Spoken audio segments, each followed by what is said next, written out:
Hey, what's up, YouTube? I have some clients who are working on buying this house here, this home, and it's got kind of a back bump out here that I wanted to talk about. Just wanted to show you some things about it that are worth keeping in mind if you have a structure similar to this at your place.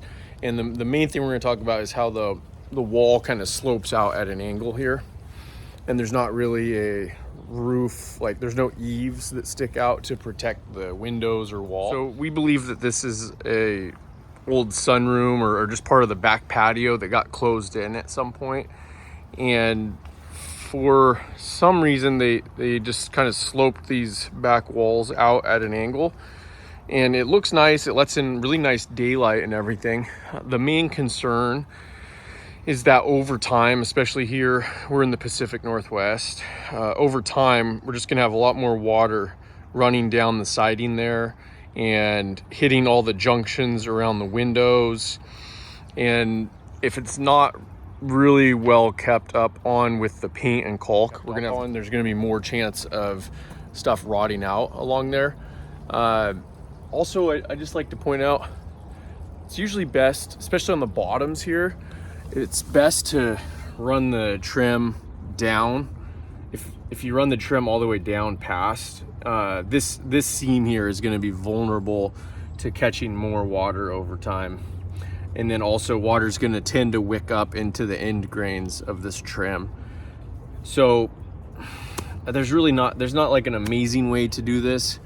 No matter what way you do it, it would just being out in the rain like this, it's going to be more vulnerable to rot. But you might consider doing everything you can to minimize horizontal seams, and then anywhere where there are the horizontal seams, they're going to want to keep those really well sealed up. I'm going to show you one more thing here with the windows that are a little bit of a concern, and that is that the weep holes on the bottom of the window, they are going to be more likely to retain water and not drain as properly. Because they have that kind of back pitch to them. So the new owners of this home, they're going to need to be very vigilant on keeping an eye on this area.